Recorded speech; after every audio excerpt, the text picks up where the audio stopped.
Good morning, and thank you for joining us today. I'm Raleigh Flynn. I'm the president of the Foreign Policy Research Institute in Philadelphia. And this morning we have a program where General H.R. McMaster is going to be talking about his new book, Battlegrounds, The Fight to Defend the Free World. He's going to be talking with our inaugural chair in geopolitics, our inaugural Robert Strauss Hupay chair in geopolitics, Robert Kaplan. Bob Kaplan holds, as I mentioned, the Robert Strauss Hupay chair in geopolitics and is a member of our board of advisors. He's a best-selling author of 19 books, including the forthcoming Good American about Robert Gersuni, one of the greatest, but less well-known Americans who contributed to our foreign policy. For 3 decades, he's reported on foreign affairs for The Atlantic, and his articles frequently appear in major publications, both US and internationally. Previously a senior advisor at the Eurasia Group, a chief geopolitical analyst at Stratfor, and a visiting professor at the U.S. Naval Academy. Foreign Policy magazine twice named him one of the world's top 100 global thinkers. Let me just, before we get started, say a few words about Foreign Policy Research Institute, because I think we have a lot of visitors who don't normally come to our events. We've been around since 1955. We were started by Robert Strauss Hupay, who was a University of Pennsylvania professor, a geopolitical strategist, and a long-serving US ambassador.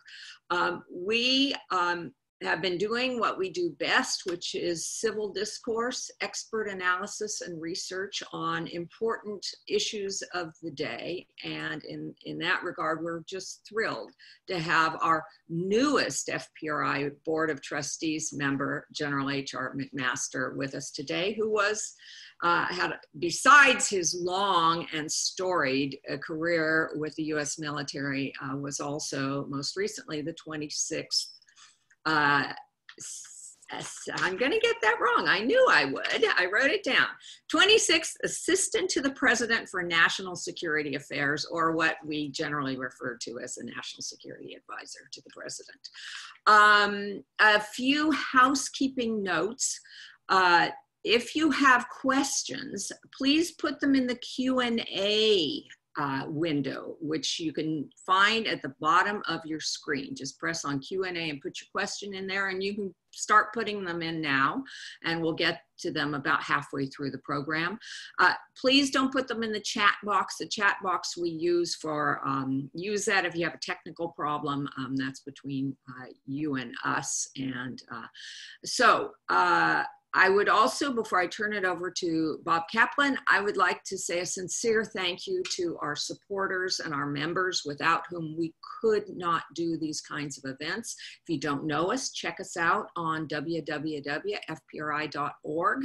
If you're not a member yet, please consider becoming one. So without further ado, let me turn it over to Bob Kaplan. Thank you, Raleigh. Good day, everyone. I'm here with General H.R. McMaster, who has done a lot, many things in his storied career. He wrote a great book as a graduate student, Dereliction of Duty, which was about how Robert McNamara and other civilians misled the United States in planning, in assessing the dangers of getting involved in a large-scale land conflict in Vietnam. He served as a captain in an Army captain in the first Gulf War, and interestingly, provided an example of how counterinsurgency should be done and how it can be done successfully in the Second Gulf War. I believe it was in northern Iraq, in Nineveh province or somewhere near there. And it was like a textbook case of how you don't want to create a situation where you need counterinsurgency, but when you do need it, you want it done right, essentially. And of course, recently he's been President Trump's national security advisor. And he's just published a book, Battlegrounds, A Fight for the Soul of U.S. U.S. foreign policy, which is a real tour d'horizon of all the crises and challenges the United States faces in the 2020s around the world. So I'd like to turn it over just for a moment to HR to describe the book in his own words, and then I'll get into more specific questions and we can have a conversation. Great, Bob. Thank you so much, and thanks to Raleigh for the opportunity to be with all of you today.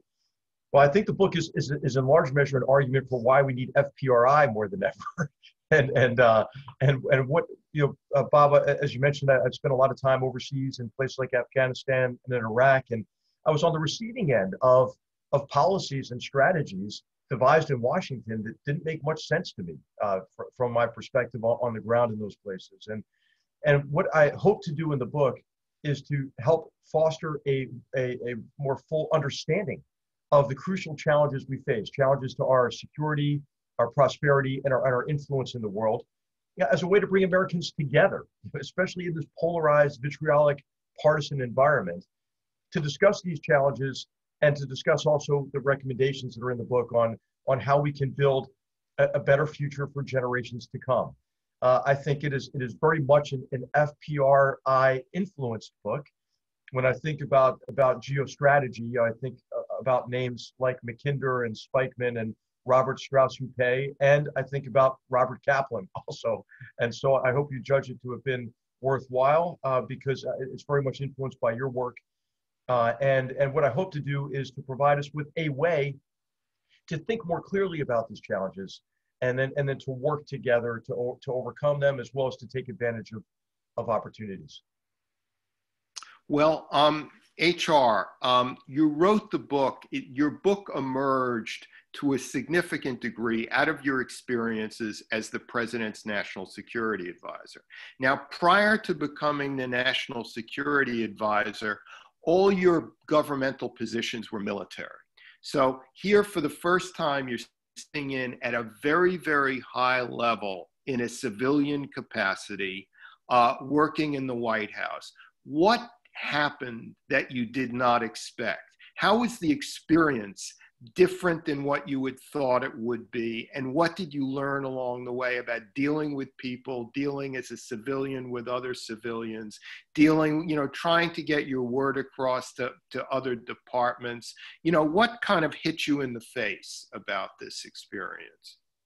Well, Bob, thanks. I mean, I really felt, I don't think anybody's actually fully prepared for a job of that scope and that, the broad responsibilities you have as National Security Advisor. But I was given these great gifts across my military career. You mentioned the opportunity to read, think, research, and write about history. And the history that I chose to write about was how and why Vietnam became an American war, how decisions were made in that period of time that led to us going to war really without a strategy. And in the course of that research, and I tell this story in the conclusion of Battlegrounds, I was determined as I came into the job to avoid at least the same pitfalls that I had identified during Lyndon Johnson administration.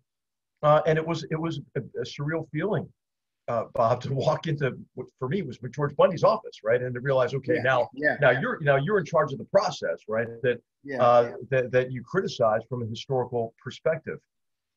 And the Army had also provided me the opportunity to work as part of civilian military teams across my career, especially as a colonel and a general officer. Rewriting the campaign plan for Iraq for Dave Petraeus and for Ryan Crocker, and doing that as part of the civil military integrated team, reassessing our policies in the Middle East for Central Command, leading a counter-corruption and organized crime task force in Afghanistan that was mainly civilian.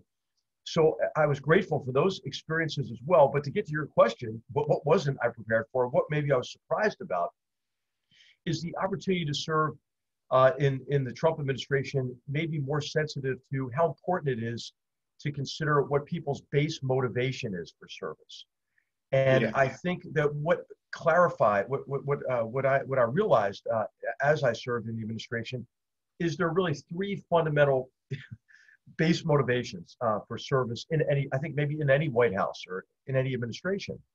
And the first are those who come from a civil service background, military background typically, and they're there to serve the elected president. And for me as National Security Advisor, since you're the only person in the foreign policy establishment that has the president as his or her only client, I saw it as my job to give the president multiple options, the best analysis from across the government and multiple options so the president could make his decisions. And then I would assist with the sensible implementation of those decisions in an integrated fashion across the government and with our allies and like-minded partners. A second group of people, though, are there not necessarily to give the president options. They're, in fact, they think that what they're there to do is to manipulate decisions consistent with their own agenda, not the president's agenda. And then there's a third group of people, and I think, again, I think this is true in any administration, who define their role as saving the country and maybe the world from the president.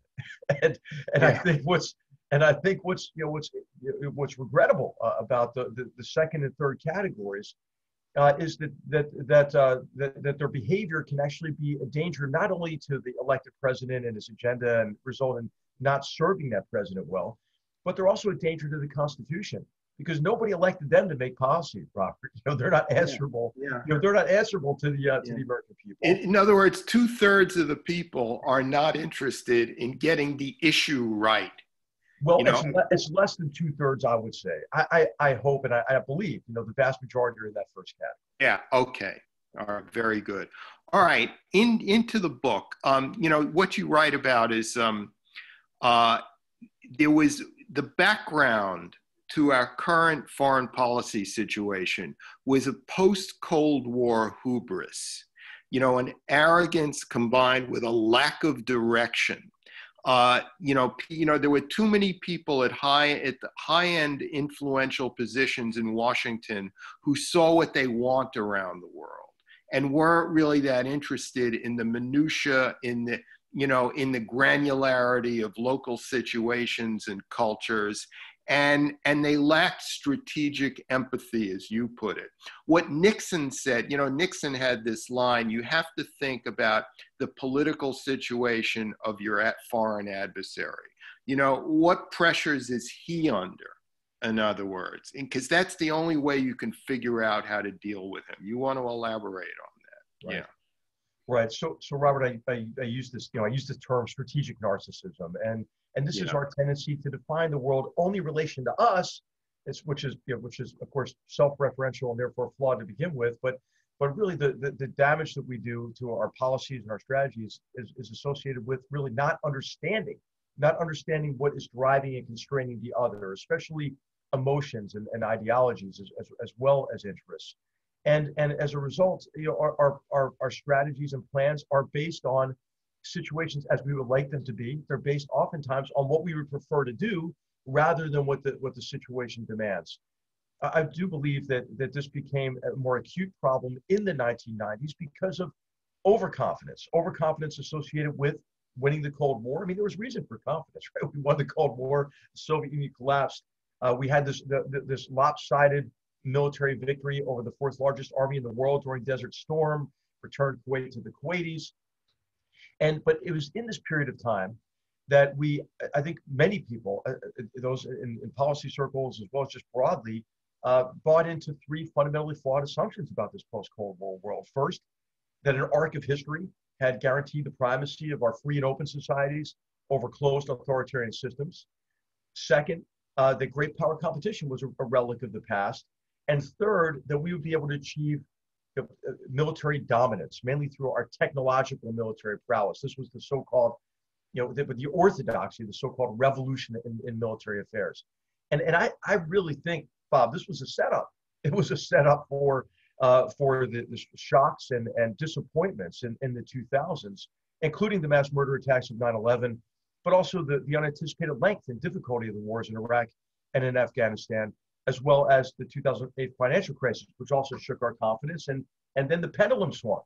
The pendulum swung from over-optimism to pessimism, and a tendency to undervalue the risks and costs of action in the 90s to a tendency to undervalue the risks and costs of inaction or disengagement in the 2000s? Yeah, it was almost as if, it began with Panama in 1989. That was a success. Desert Storm was a success. Bosnia was a success. Kosovo was a success. And we got enraptured by our own successes, and we thought that Afghanistan and Iraq would just follow. Nobody said that.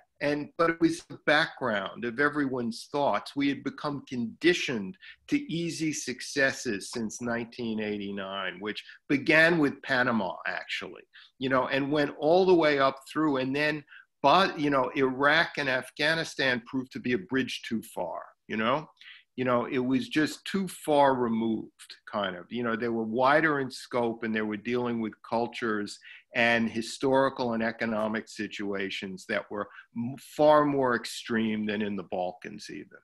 Yeah, and what I write about in the book is how we made it much harder than it had to be. It was already going to be difficult and challenging, as you mentioned, in Afghanistan and in Iraq. But it was actually our short war mentality, the idea that associated with this RMA, or Revolution Military Affairs, that the next war would be fundamentally different from all those that have gone before it, and could be waged quickly, cheaply, efficiently, and mainly at standoff range, the so-called light footprint approach, and then failing to recognize that the consolidation of military gains to get to a political outcome, it's not an optional phase in war. It's something we've always had to do. And our failure to anticipate the demands associated with achieving that political outcome, as well as the failure to recognize the human dimension of these conflicts, and how, as Thucydides told us 2,500 years ago, people fight for fear, honor, and interest.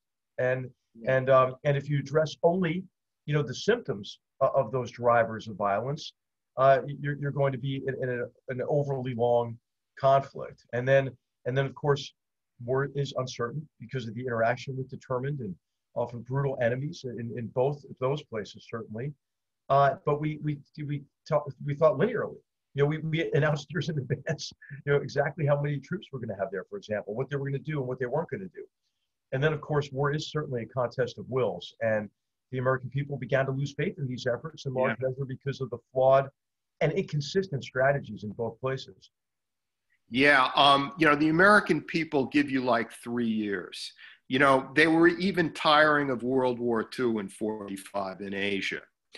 Korea, after 3 years, they cut and ran. They wanted an end to the war. Vietnam went bad in terms of public opinion in 1968, 3 years after we got in. And Iraq, I thought we lost the population in 2006.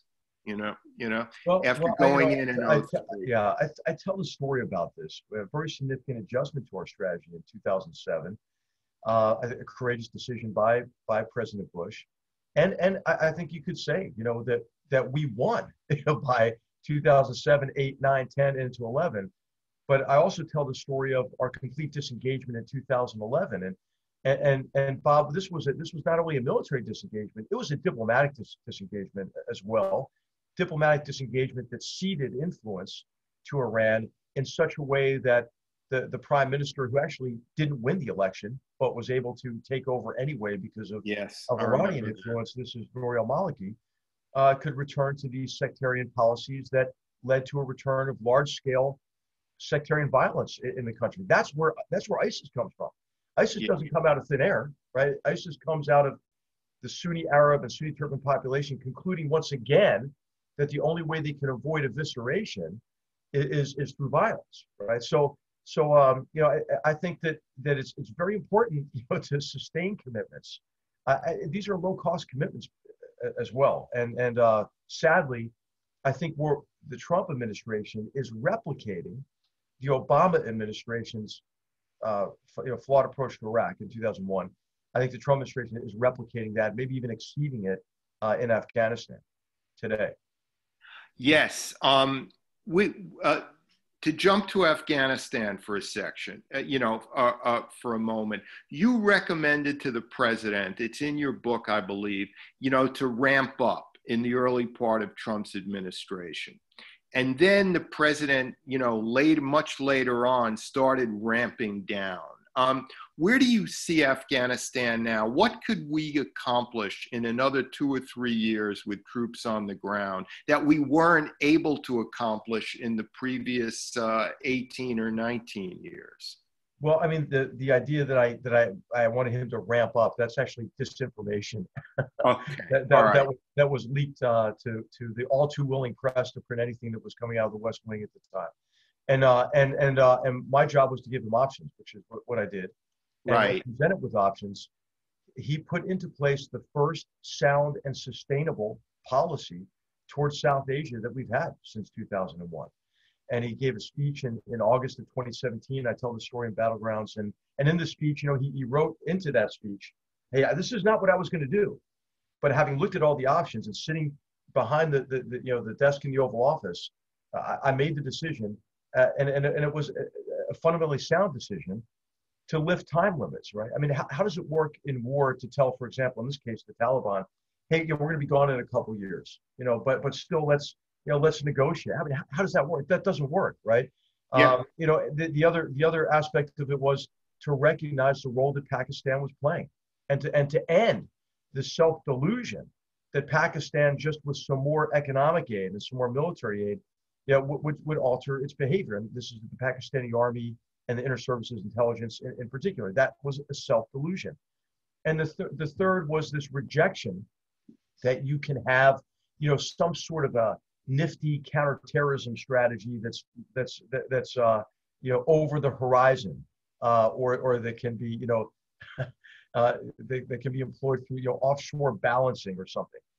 When in fact, this was the approach that Bill Clinton took in '98 toward Al Qaeda.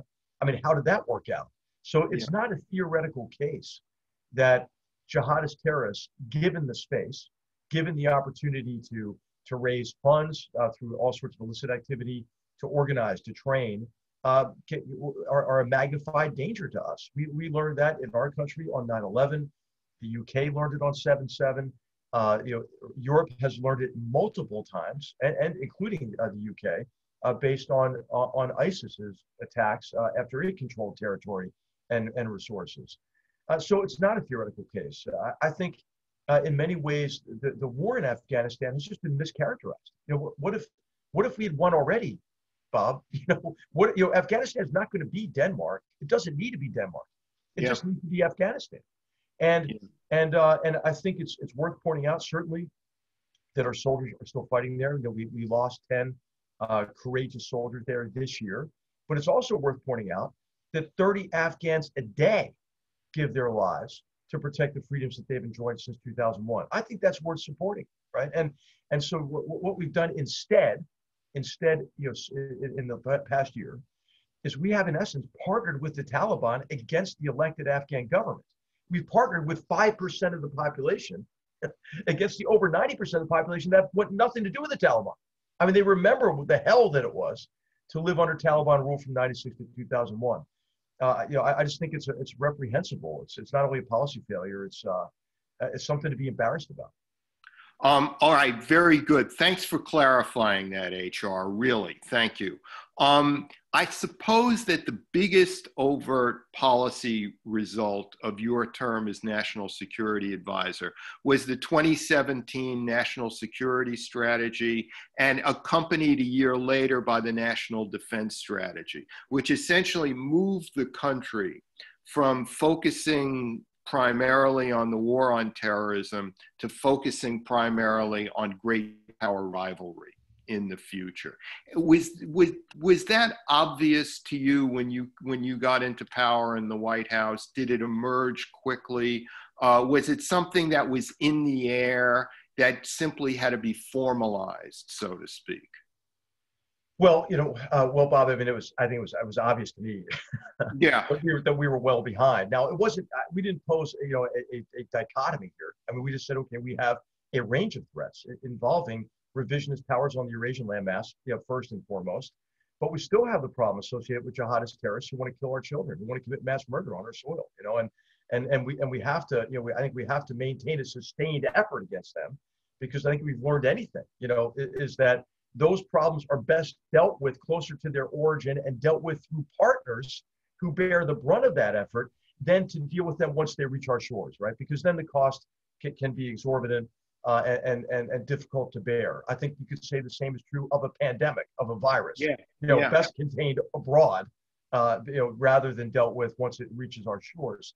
But on the area of great power rivalry and competition, we were way behind on this, Bob. I mean, you weren't, but I think we were in terms of our policies and strategies developed in Washington. And it was President's Day weekend on a Friday in 2017 in February, and I was walking down Walnut Street there, right on my way to FPRI. And I write about this in the book. I tell this FPRI related story in the book. And my phone rings, and it's Washington, the White House asking me to go to Mar-a-Lago the next day to interview as National Security Advisor. I was on my way to FPRI to brief the results of a study that I had commissioned 18 months earlier on Russian new generation warfare, a study that was conducted by a team of historians and physicists and Russian specialists and defense analysts. And so I was very much aware of what Putin's playbook, how Putin's playbook, that's how I refer to it in Battlegrounds, had evolved, and so I when I got to the White House, I wanted to put a major shift in policy in place to be able to cope more effectively with Russia's really sustained campaign of political subversion against the United States and the West, as well as China's growing strength and what I described in Battlegrounds, the strategy aimed at us of co-option, coercion, and concealment. I was very much taken by a book by Wes Mitchell and Jakob Griegel called Unquiet Frontier. I think an excellent book. Yeah, that I had read. Probing operations. Yeah, that I had read, and I had reviewed it for the Wall Street Journal about 6 months before I received that phone call in Philadelphia. So this was something that was very deliberate. When I had the opportunity to chair the Principals Committee of the National Security Council around the problem set of China, we had put into place a new meeting called a Principal Small Group Framing Session, in which we would apply design thinking to the greatest challenges to our national security. We identified 16 of these up front, but the China framing session was one of the first because of the president's meeting with Xi Jinping in Mar-a-Lago, scheduled for April. So this must have been in early March or so, and I read some excerpts from previous policies, China policies, and just made the observation that we're about to effect the greatest shift in U.S. foreign policy since the end of the Cold War, and that's in fact what we did across that year. President Trump, when he came into office, wanted to end free ridership. He wanted to redraw, to renegotiate our alliances, get our allies to do more. Because after all, a 75-year-long worldwide alliance, that's a long time in world history, especially in an age of massive technological change. So the NATO Pacific Alliance was the most successful in world history, one could argue, like the Pax Romana or something like that. But it seemed the President Trump didn't articulate it this way, but so many distortions had built up over the decades in that alliance structure that he felt it was time to look at it again from an objective distance. Did you agree with him on this? Did how did you manage this instinct that he had? Yeah, well, of course, on the issue of burden sharing, I mean, that goes back to the 70s, obviously, in connection with NATO. It was nothing new. And the president had good points on this, right? I mean, if you look at Germany's defense budget, Germany's not pulling its weight in connection with our common defense and also I think what bothered him was Nord Stream 2, the pipeline that gives Russia coercive power over the German economy. we were engaged at the time, and we still are, with the European Defense Initiative, where we rotate forces to Europe to deter conflict with Russia, and as a sign of our resolve and the strength of the alliance. But just the cost of that rotation of forces was equivalent to a pretty large percentage of Germany's defense budget, right? So there were these stark contrasts that were inescapable. But I think what was most important was the call for NATO to reform, to be able to cope better with new forms of aggression, and in particular Russia's effort to accomplish objectives below the threshold that might elicit a concerted military response.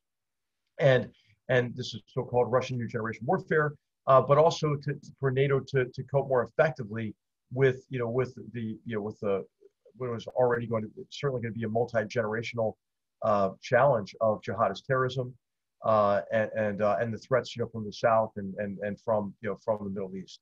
So I think all that was positive, right? I think all that was positive, but unfortunately, I think some of the language that was used was offensive to our European allies.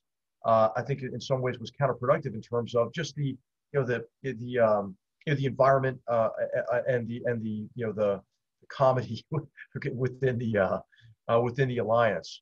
But I think there's a very high degree of international cooperation ongoing on the big issues of the aggression of the Chinese Communist Party, Russia's continued aggression now in Belarus, but also with the poisoning of Navalny. But yeah, I think Russia, as I argue it in the book, Putin is not going to have a better relationship with the United States and the West, because his strategy aims to drag us all down, right? He can't compete with us on our own terms, based on the size of the economy, the demographic trends, the collapse of oil prices even. He's very constrained in terms of resources. But if you're unscrupulous and you're operating under a strategy where you envision yourself as the last man standing as we largely destroy ourselves, enabled by this campaign of political subversion, an effort to polarize our societies, pit us against each other, reduce our confidence in who we are as a people, and reduce our confidence in our democratic principles, institutions, and processes. I mean, I think Putin probably feels pretty good about what he's been able to achieve in recent years. I want to ask you one more question before I turn it over to Raleigh for Q&A, because we have a lot of questions teed up here. It's about the JCPOA between the U.S. and Iran. All right, we pulled out of the treaty.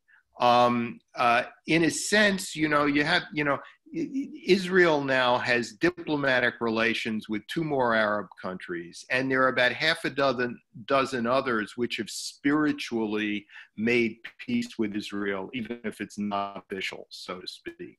And that has obviously put Iran in a corner. It's under sanctions. It's bad COVID response. The drop in oil prices. Iran's in a royal mess in a way. Their regime. Where do we go from here? I mean, for the next administration, whoever it is, in terms of how we think about Iran. Well, I think when we have to think about Iran, and what I write about in Battlegrounds, is we have to consider really 2 aspects of Iran's behavior, and 2 really key considerations that should underpin any policy. First of all, what is the nature of the regime? And I think we have to recognize that the regime is still driven by this revolutionary ideology. They put forward a shop window of their foreign minister Zarif, or even Rouhani, or Khatami before him, and we think, oh well, there are still reformists within Iran, or the so-called Republicans. But the revolutionaries won, Bob. They won, and they're in charge, and it's the supreme leader, the Guardian Council, and the IRGC. I describe the JCPOA, or the Iran nuclear deal, in the book as a political failure masquerading as a diplomatic triumph. And the reason why it was a political failure is because it gave, this is the second consideration, it gave the regime more resources to intensify its 4-decade-long proxy war against the great Satan, us, and the little Satan, Israel, and the Arab monarchies. And what you're seeing with the Abraham Accords is a reordering that is based largely on the region, those in the region realizing what the big problem is, which is Iran's proxy war that they've been waging against against the Arab states and Israel. And I think it's also the result of an important initiative that has been ongoing across the Trump administration. And that is to highlight the mutual interest between Israel and the Arab states, but also to isolate jihadist terrorists from sources of ideological support. So I describe in the book how Saudi Arabia proselytized this ideology of hatred and intolerance for decades. And I think if you go back to the president's first trip overseas, and everybody was saying, why the heck is Donald Trump going to Riyadh?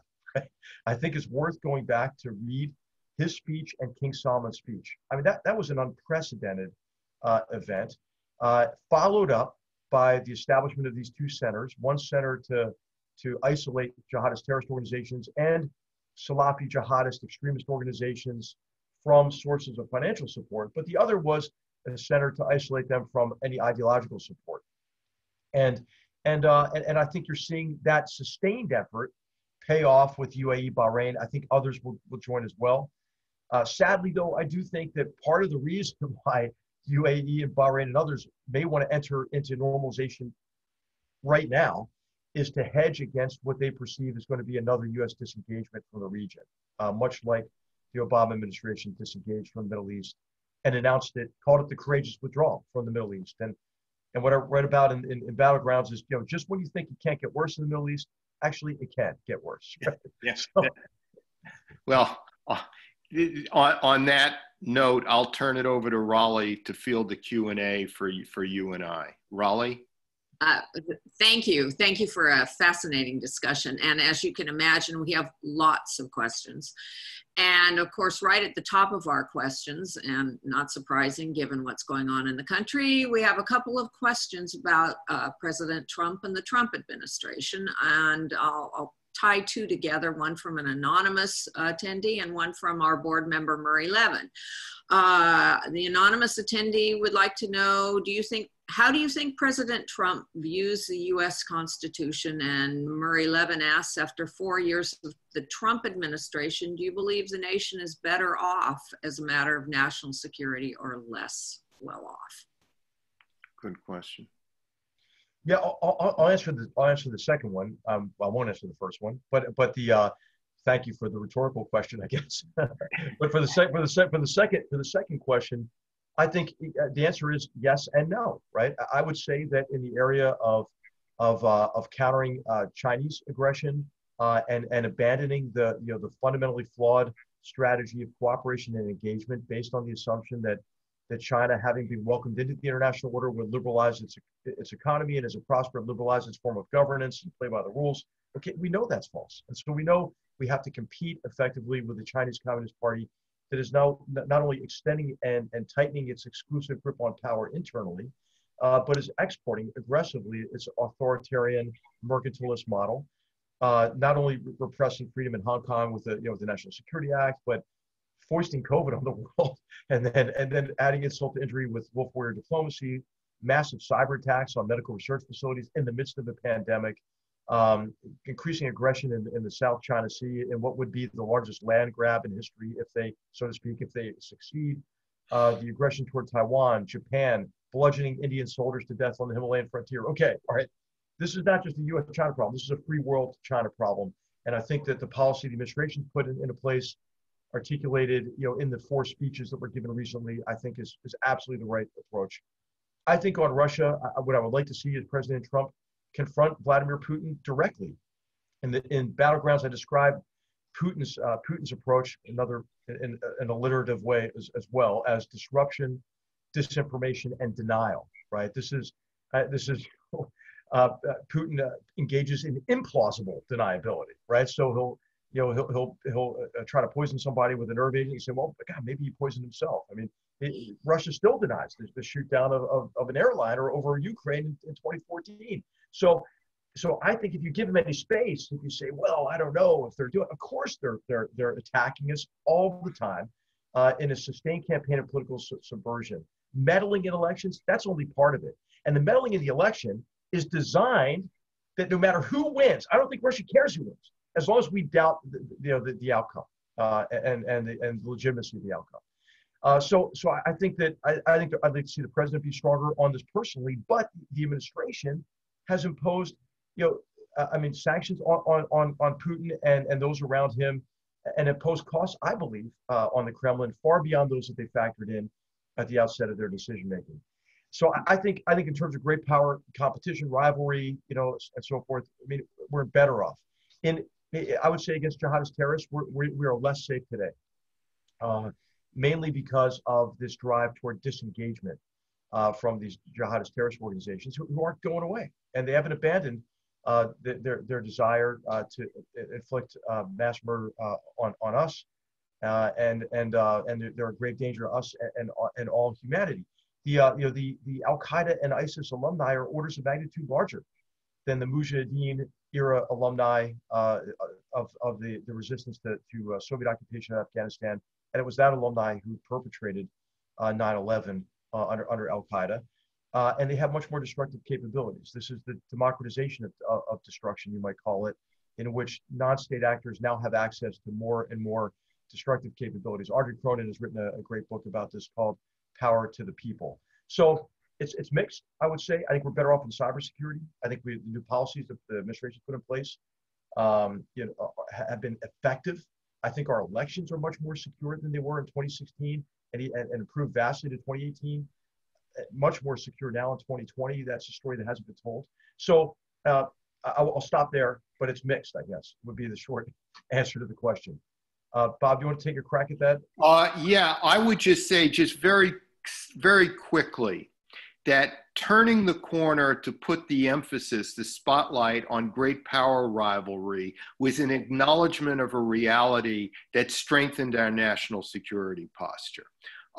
I would say, on the other hand, that we have a lot more work to do on our alliances, because it's not just the economic and military facts on the ground, it's the diplomatic atmosphere that counts so much in an alliance. For instance, Japan and South Korea are in this terrible argument about trade. They're practically enemy countries.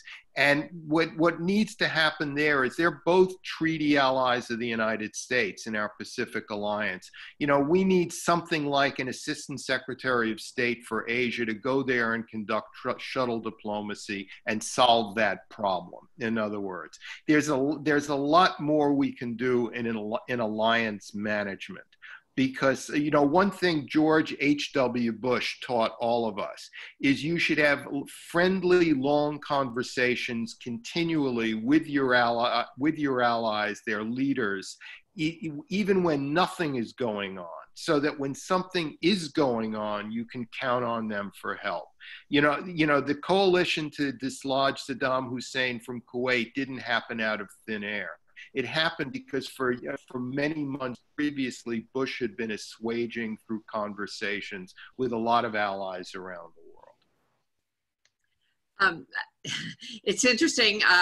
We have a comment and a question from Colonel Barbara Fick, who has done speaking for us. And Bob, you sort of answered her question. Was she talks about strategic empathy, and she says, shouldn't we have a further development of this concept of strategic empathies for allies and partners within the policy and strategy formulation? She says she thinks this applies as well in non-war theaters as it does for Afghanistan and Iraq. So, continuing on what you started, how do you feel about that? Yeah, I mean, I think we have a tougher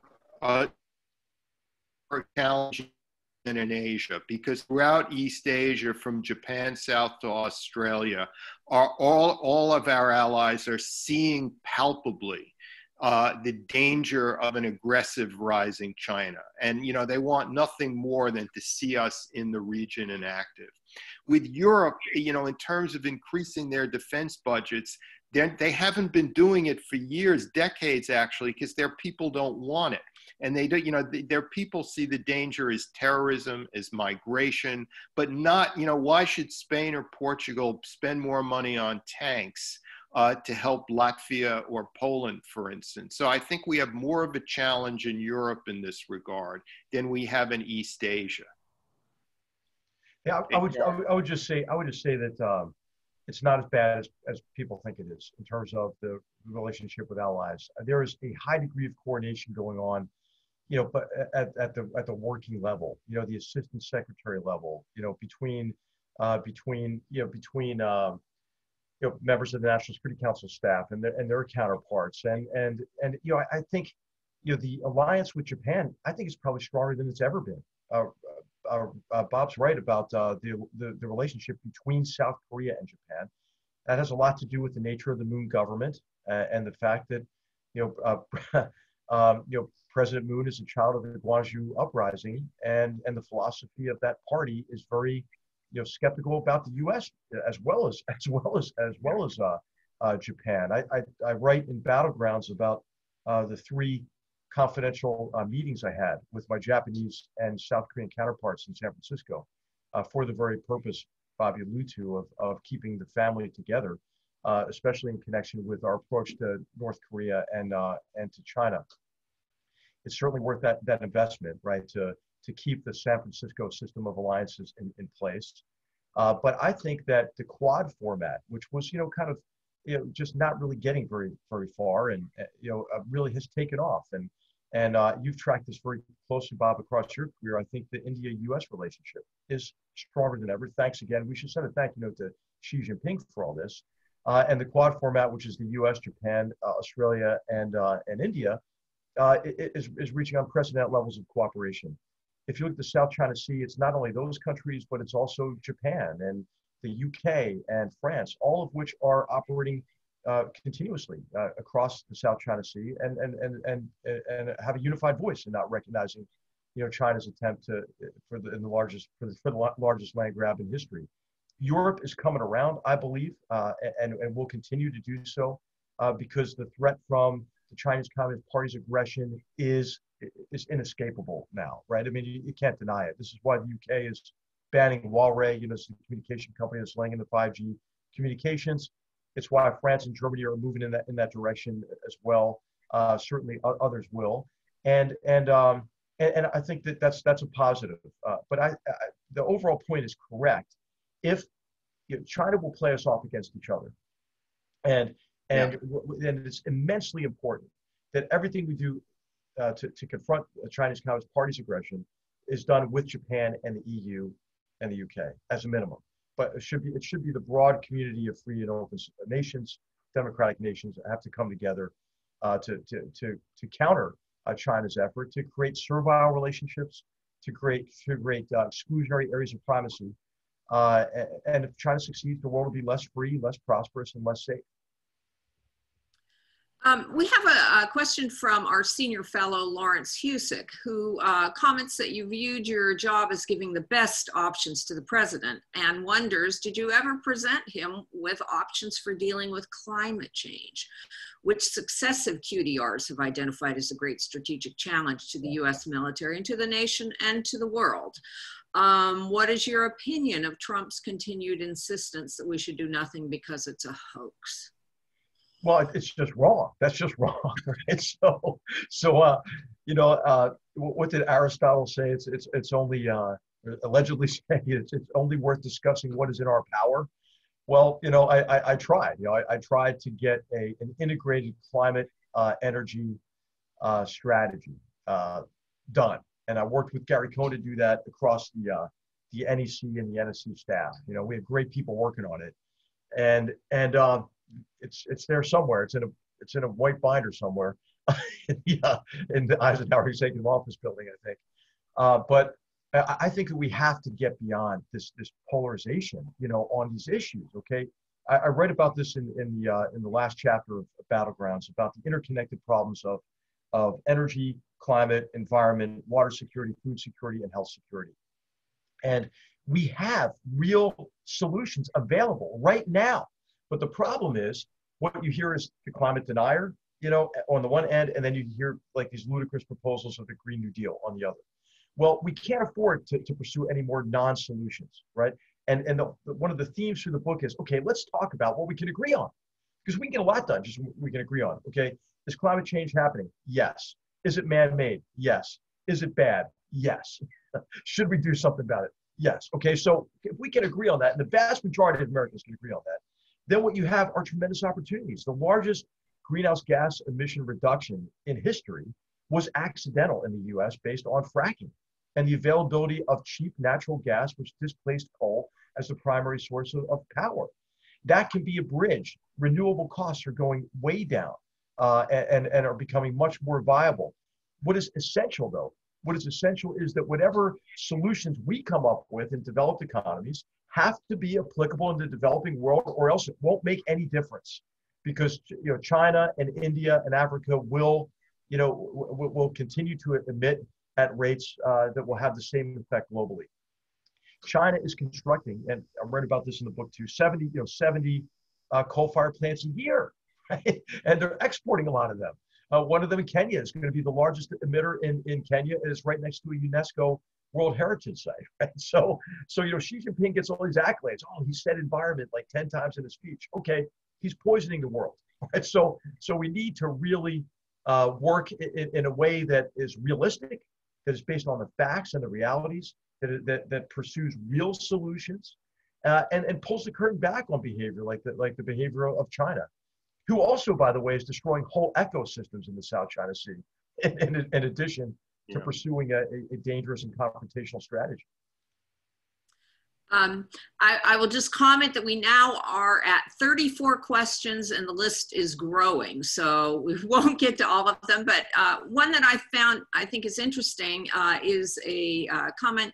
The US had great success in the reconstruction of Europe after 1945 by working often with unsavory and, even in the case of Germany, war criminals because of its fear of communism, induced it to work with these elements because of their operational competence.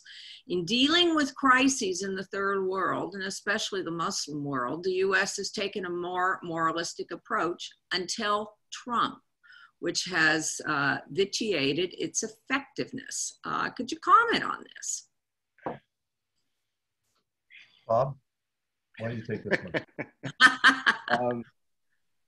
I think that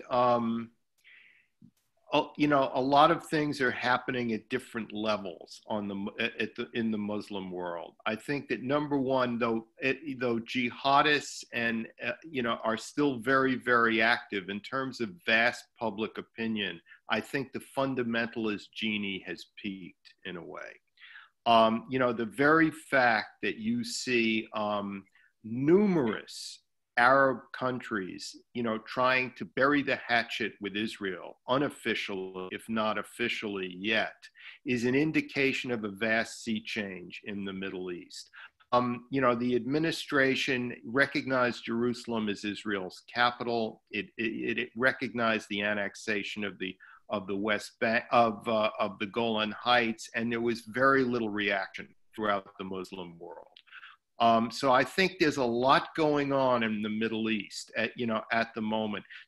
There's technology, digital technology, cyber, the young Middle Easterners are more hooked into world public opinion than ever before.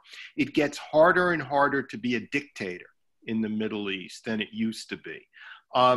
Leaders, totalizing leaders like the Assad family in Syria, going back to Hafez al-Assad, and the Ba'athist leaders in Iraq, culminating in Saddam Hussein, are almost impossible to imagine now, in a way, because they existed in a different era of technology that exists. Yes, al-Sisi is terrible in Egypt. He's a terrible dictator.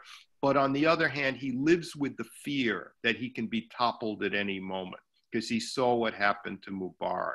So I wouldn't be so convinced that U.S. relations with Middle Eastern countries cannot be repaired or improved.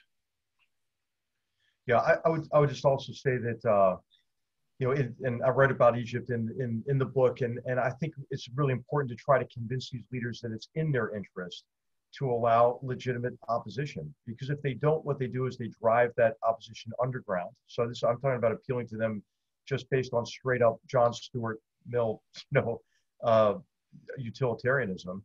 That's how you get, a strong Muslim Brotherhood movement that is the only alternative to Mubarak, right? This is why Morsi takes power, right? So I think that we should remain advocates for reform and giving people a say in how they're governed. For example, I don't really pretend to understand the internal politics of the Saudi royal family, but I do believe that MBS and those who were involved with the murder of Khashoggi should have been that suffered more consequences than they did.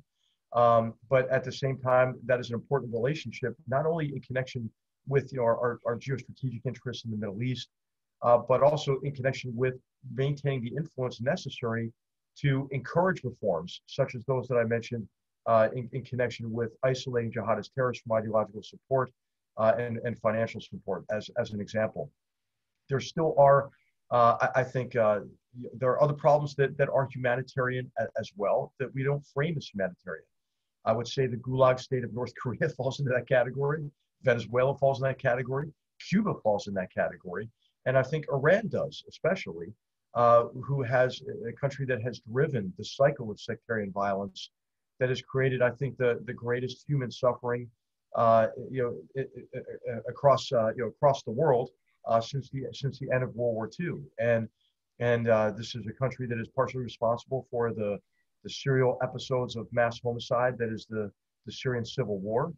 They're responsible in large measure for state collapse in Lebanon, for the war, the continuation of the war in Yemen, along with other parties, the subversion of the Iraqi state, and the perpetuation of sectarian violence there. I mean, it could go on, right? But I think that's humanitarian as well, is to take a tough stance on Iran, and to maintain our resolve, to ensure that regime doesn't regain the resources that allows it to intensify its proxy wars and apply the Hezbollah model broadly to the region, which is what it's trying to do. It's trying to keep the Arab world enmeshed in conflict so it can pursue its really hegemonic designs across the region, and keep the Arab world perpetually weak, place a proxy army on the border of Israel, and threaten Israel with destruction. So I think, not to mention the brutal subjugation of its own people. So I think at times we tend to focus the humanitarian spotlight only on those who are friends and partners.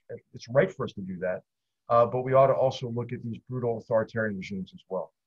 Yeah, I would just add, one of the themes of your book is that like Machiavelli and other realists have said throughout the century, you have to deal with the matter at hand. You have to deal with the people in power. You can't wish that a country had different leaders than it has. You have to deal with the situation on the ground.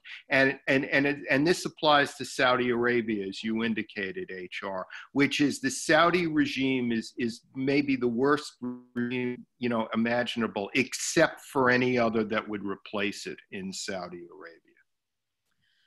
I'm going to close out with two questions. One, turning to our own hemisphere, what should the U.S. strategic posture be facing Venezuela and Latin America threat, including things like drug trafficking, other potential threats? And this seems like a non sequitur, but I want to get it in, is how does this all change if Biden wins the presidency? Okay. Bob, you want to take the first crack at this? Yeah, I'll take the first crack. I think, we tend to exaggerate the differences between one administration and the next. But an incoming administration has to deal with ongoing processes that began with a previous administration. I think the biggest change if Vice President Biden is elected president, I think that the biggest change might be he will try to systematize the U.S.-China relationship better. In other words, not solve the problems. Our differences are vast and fundamental, but he will try to create like a post-Cuban Missile Crisis environment, where after the Cuban Missile Crisis, there were test ban treaties, a hotline, more symmetry, so that the superpowers drew rules of the road and parameters around their conflict to make the conflict potentially less deadly. I think that's something the Biden administration may work on early, saying, we take a hard line against China, but gee, guys, we've got to talk to each other better, without any surprises going back and forth. To me, that's something it can do, I think, in the first few months. Yeah, so in the Western Hemisphere, I think we have tremendous opportunities economically because there is a recognition that supply chains have to be more than efficient. They also have to be resilient. So I think, not just onshoring, but nearshoring, a lot of manufacturing and in critical areas, pharmaceuticals, for example, in other areas as well. I think that we ought to really, obviously focus on implementation of USMCA with Mexico, but then to solidify our economic relationship broadly across the region. There's a continuous competition in our hemisphere between free market economic systems and socialist economic systems. That's playing out in Argentina, right now. There's skepticism in Chile about the Chilean model. There's been some concern about inequality of opportunity in Colombia, for example. So I think that's worth paying attention to. We don't want to take any of those relationships for granted. I think our relationships across the Western Hemisphere, from a historical perspective, are probably as good as they've been. But there are still problem states. Obviously, Venezuela is a humanitarian catastrophe, and it's going to get worse. I think what we have to prepare to do is for a multilateral humanitarian operation in Venezuela, and we ought to be developing with others the plans, financial plans and economic plans to rescue the Venezuelan people when that state collapses, whenever that's going to be. Cuba is still a big problem in the hemisphere. I think it would be a big mistake to go back to the Obama administration policy toward Cuba, which only enriched the Cuban army and solidified it in power, didn't have the effect that it was intended to create alternative sources of power. So that's an area of concern if it's a Biden administration. And there's three other areas I'll just highlight quickly. One would be, it would be a mistake to say, hey, China, I'm sorry that, we kind of must have misunderstood you. We want to turn the clock back to 2016. That would be a huge mistake. What the Chinese Communist Party will want to do is they will want to lure us back into complacency and negligence with the false prospect of progress in the key areas that, as Robert mentioned, are systemic problems that they're not going to address because they're going to prioritize keeping the party in power. And if they want to restart the strategic dialogues and we say yes eagerly, that will be a big mistake because all they'll do is continue those dialogues and deliver absolutely nothing. If we relieve pressure and international action in particular on China for its forms of economic aggression in exchange for promised progress, false promised progress on climate change, that would be a mistake. So I don't think those would come in with the Biden administration having illusions about China, but I think they might not be able to help themselves because they'll want to define their policy in some way different or in opposition to Donald Trump's policy, and I don't think they should. The second area of concern is on Iran. I think they could let Iran up off the mat, and that would be a big mistake, especially if they try to resurrect the flaws in the approach under the JCPOA. In Battlegrounds, I describe our approach to Iran over multiple decades as mainly an approach of conciliation, and it's failed. It's failed. And then the third area of concern would be this disengagement from the Middle East in a way that encourages the Iranians to become more aggressive, raises doubts about our staying power diplomatically mainly, and therefore encourages hedging behavior that gives others, China and Russia, for example, space to maneuver. There are other concerns as well, but I mean, I just think that I hope, as Robert alluded to, I hope we break this cycle of defining an administration's foreign policy largely based on its opposition to the previous administration. We do need a fundamentally sound and longer-term approach to policy, and that's one of the arguments in the book as well. Well, with apologies to our questioners, we just could not get to all of them. And with sincere thanks to Bob and to General McMaster. This was tremendous discussion. Clearly we could go on for another hour or two, so that tells me we have to get you back. So thank you for taking time for us today, and thank you to our audience and our supporters. Please remember us. Come look at our website, www.fpri.org. Check us out if you don't know us. And again, thank you all, and all the best to you and your families. Stay safe. All right. Bye. Bye. Hey, bye. Bye. Thank you so much, Bob. Thank you, Raleigh. Take care. Right. Thank you. Thank you. Thank you. Thank you, HR.